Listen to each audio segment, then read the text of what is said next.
आप सभी का स्वागत है आपके अपने यूट्यूब चैनल में। मैं शिवम शुक्ला आप सभी का हार्दिक स्वागत करता हूं आपके अपने यूट्यूब चैनल में। आपको मैं बता दूं कि आज के वीडियो के माध्यम से हम प्राचीन इतिहास यानी ancient history BA third year के न्यू सिलेबस 2023 के बारे में जानेंगे। अर्थात जो आपको पढ़ना है 2023 की परीक्षाओं के लिए तैयारी के लिए, उसमें हमको कौन कौन से टॉपिक को पढ़ना है, कौन कौन से टॉपिक अगर हम तैयार कर ले तो हमको अच्छे तरीके से मार्क्स मिल सकते हैं परीक्षा में और वहीं से रिलेटेड प्रश्न आ सकते हैं। वैसे सिलेबस जो होता है जिसको हिंदी में पाठ्यक्रम कहते हैं, तो जो आपका नवीनतम पाठ्यक्रम है आपकी यूनिवर्सिटी के हिसाब से, तो लगभग सभी विश्वविद्यालयों में यही सिलेबस फॉलो होता है। तो आप एक बार देख लीजिएगा, फिर भी आप एक बार अपना सिलेबस जरूर चेक कर लीजिएगा। बाकी मेरे हिसाब से यही है। अगर आपके पेपर का नाम क्या है, political history of South India 600 AD से लेकर के 1320 एडी, यानी कि 600 ईस्वी से लेकर के 1320 ईस्वी तक का जो समय काल है, इसमें आपको दक्षिण भारत का राजनीतिक इतिहास पढ़ना है। तो आप बहुत सही जगह आए हैं और यही आपको पढ़ना पड़ेगा पेपर 1 में। इसी प्रकार से पेपर 2 की बात की जाए प्राचीन इतिहास के बीए थर्ड ईयर में, तो पेपर 2 में आपको एंसेंट इंडियन आर्ट एंड मतलब कि आर्किटेक्चर पढ़ना है। ठीक है, यानी कि भारतीय मतलब कि जो प्राचीन भारतीय कला और वास्तुकलाएं होती है उसके बारे में।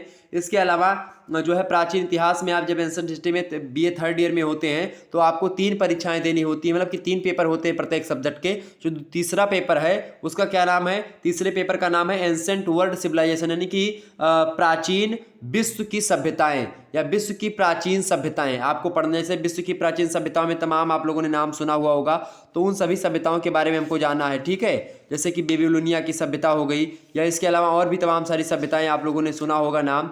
हड़प्पा की सभ्यता तो सभी को पता ही होगी, सिंधु घाटी की सभ्यता, हड़प्पा की सभ्यता, सुमेरियन सभ्यता हो गई, मेसोपोटामिया की सभ्यता हो गई। ठीक है, बेबीलोनिया की सभ्यता मैंने बता दिया, असीरियन सभ्यता, इजियन सभ्यता, ठीक, ये सब मेसोपोटामिया, तो ये सब आप लोगों को पता ही होगा। सांगयुगीन सभ्यता हो गई, ठीक है, पारसिक सभ्यता, तो ये सब आपको पढ़ना पड़ेगा। तो यही विश्व की जो प्राचीन सभ्यताएं रही हैं उनके बारे में हमको पढ़ना। तो इस प्रकार से आपको पेपर 3 पेपर के माध्यम से होगी। तो आज की वीडियो के माध्यम से हम पेपर 1 के बारे में जो बनने वाला, मतलब कि पेपर 1 में कौन कौन से टॉपिक हमको पढ़ना होता है सिलेबस के अकॉर्डिंग, उसको मैं बताने का प्रयास करूंगा।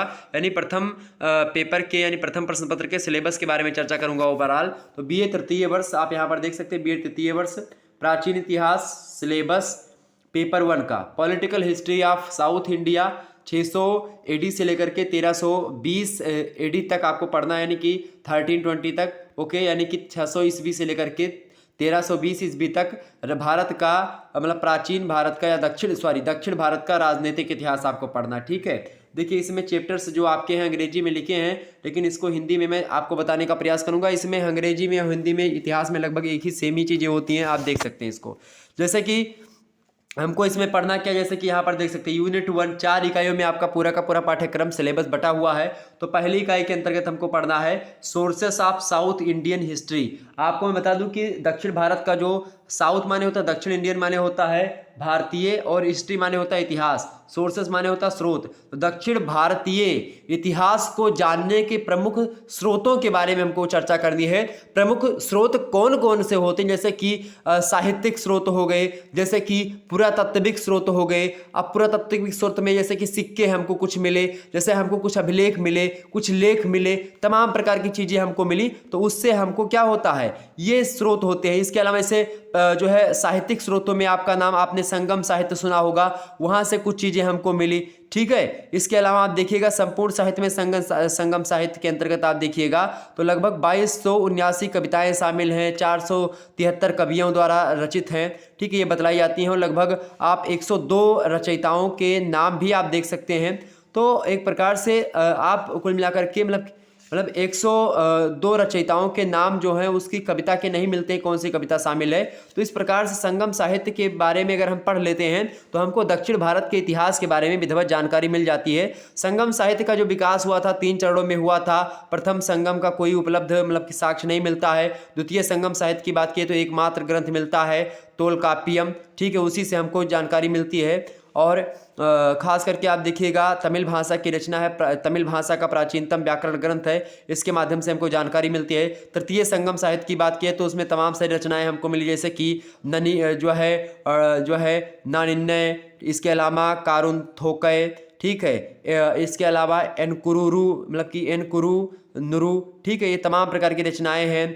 मुल्लैपातु, ठीक। तो ये सब रचनाओं के बारे में हम चर्चा करेंगे। अहिनानुरू, ठीक है, इसके अलावा पुरूनानुरू। तो ये सब रचनाएं हैं जिसके माध्यम से हमको क्या मिलती है, संगम साहित्य से हमको दक्षिण भारत के जैसे चेर वंश हो गया, पांड्य वंश हो गया, चोल वंश हो गया, इन सभी के राजाओं के बारे में, ये लोग शासन कैसे करते थे, अपना कानून कैसे बनाते थे, समाज कैसा था इनका, धर्म कैसा क्या मानते थे, अर्थव्यवस्था कैसी थी, पूरे चीज़ों के बारे में हमको जानकारी मिल जाती है। इसके अलावा और भी तमाम सारे तमिल साहित्य हुए हैं, जैसे कि संगम साहित्य के ही साथ साथ कुछ परवर्ती काल में जो है कुछ साहित्य लिखे गए, उनसे भी हमको कुछ जानकारियाँ मिली। तो कुल मिलाकर के आप देखिएगा, यानी कि जब हम किसी साहित्य में लिखी गई बातों को, जैसे कि आप देखिएगा विक्रम चोल और इसके अलावा कुलोत्तुंग और इसके अलावा राजराज द्वितीय, इन सभी की उपलब्धियों के बारे में आप देखिएगा तो पांडिक कोबई से हमको पांड्य राजाओं के बारे में विषय में जानकारी मिलती है। इसके अलावा तमाम प्रकार की जो है राजाओं के बारे में हमको जानकारी किससे मिलती है, तमिल साहित्य से मिलती है।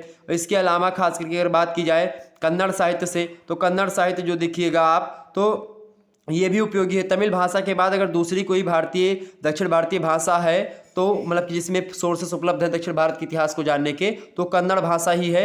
और कन्नड़ का जो प्रमुख केंद्र रहा है वो कर्नाटक रहा है। कर्नाटक में आप देखिएगा, कर्नाटक एक ऐसा प्रदेश है जहाँ पर आप देखिएगा तो कन्नड़ भाषा बोली जाती है और ये मध्य दक्कन के पास स्थित है कर्नाटक, आप सभी को पता होगा।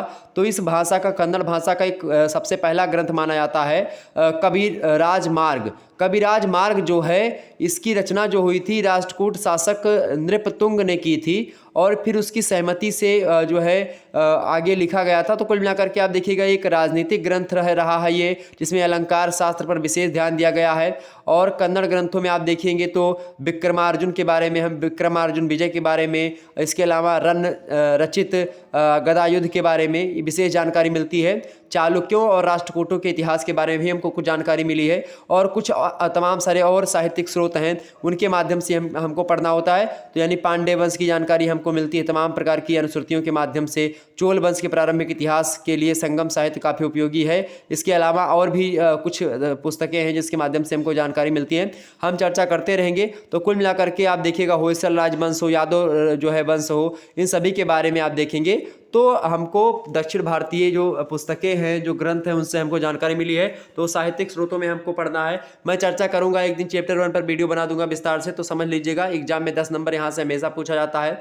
और जैसे कि पुरातात्विक स्रोतों की बात किए तो जैसे अभिलेख कुछ मिले हमको, कुछ जो है मुद्राएं मिली हैं, ठीक है। तो उन सभी के माध्यम से हम पता लगा लेते हैं, लेख, अभिलेख, शिलालेख, कुछ स्मारक मिले हैं, उन स्मारकों के माध्यम से पता लगा लेते हैं। तो कुल मिलाकर के इस तरीके से हम दक्षिण भारत के इतिहास को हम जान सकते हैं। तो ये हमको पढ़ना है। तो यहाँ पर हमने इसलिए इतना विस्तार से बता दिया चूंकि इसमें क्या होता था कि आपको समझ में नहीं था कि दक्षिण भारत के इतिहास के स्रोत क्या होते हैं। स्रोत मतलब बहुत सस्ता मतलब कि चैप्टर होता है आपका, बहुत सरल चैप्टर होता है समझने के लिए।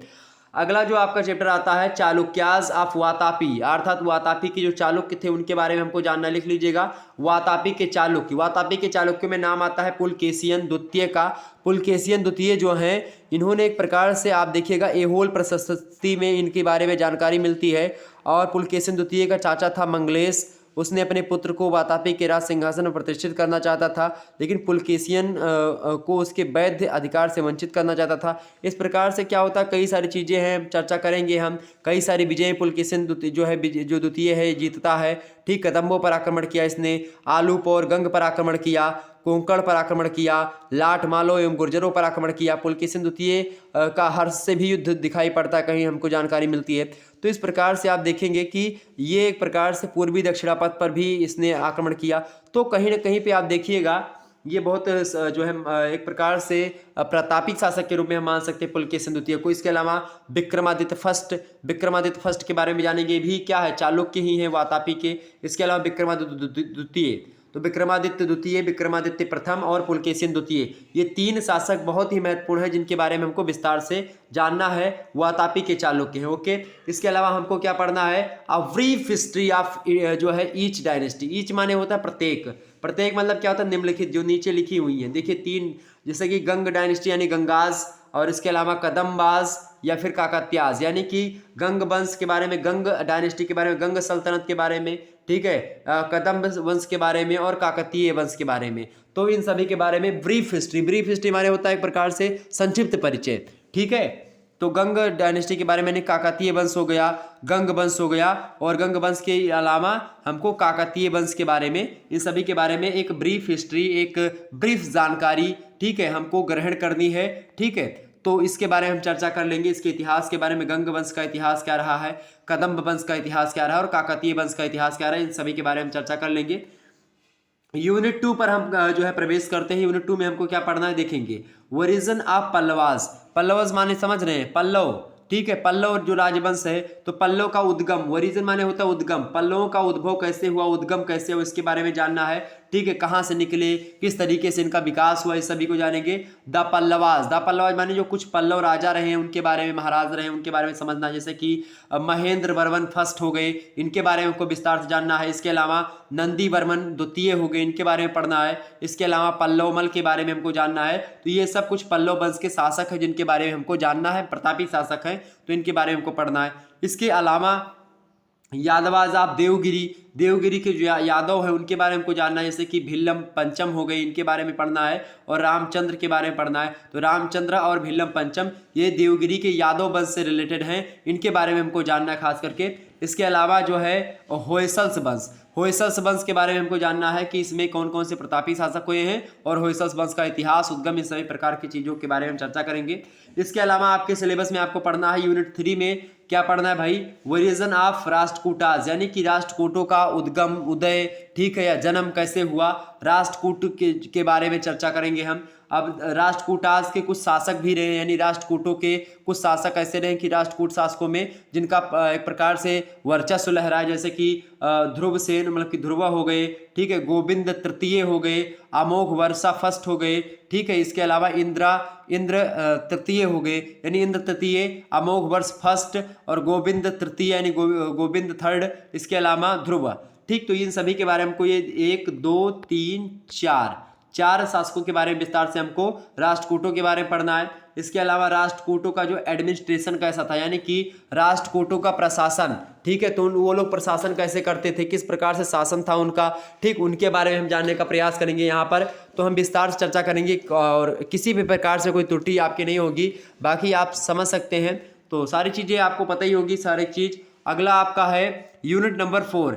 यूनिट नंबर 4 में हमको क्या पढ़ना है, देखिए द चोल्स के बारे में पढ़ना है, राज राजा फर्स्ट के बारे में, राजेंद्र फर्स्ट के बारे में, और इसके अलावा कुलोत्तुंग फर्स्ट के बारे में, ठीक। तो ये चोल्स वंश के बारे में हमको पढ़ना है। किसके वंश के बारे में, चोल वंश के बारे में। चोलाज लिखा रहता है लेकिन इसको हम चोल, हिंदी में चोल वंश बोलते हैं। तो चोल वंश के बारे में हमको जानना है कि चोल वंश का उद्गम, विकास, ये सब कैसे होता है। इसके अलावा मतलब कि राजा जो फर्स्ट रहे, इनके बारे में जानना है। राजेंद्र फर्स्ट के बारे में पढ़ना विस्तार से, और कुलोत्तुंग फर्स्ट के बारे में। तो ये 3 शासकों के बारे में पढ़ना है हमको, चोल वंश के।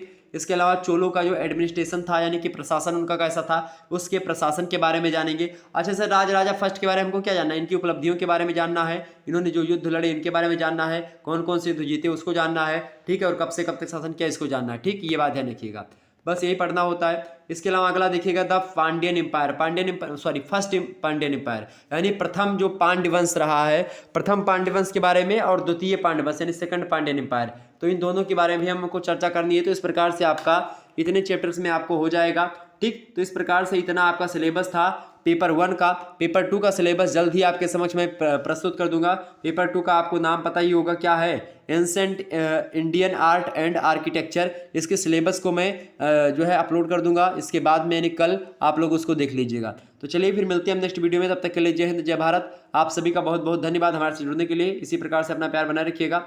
ये देखिए पेपर 3 का उसके बाद में, ठीक है, एक दिन बाद आता रहेगा। तो एंसेंट वर्ल्ड सिविलाइजेशन, ये पेपर 3। इसके अलावा पेपर 2 प्राचीन इतिहास का, ancient Indian art and architecture.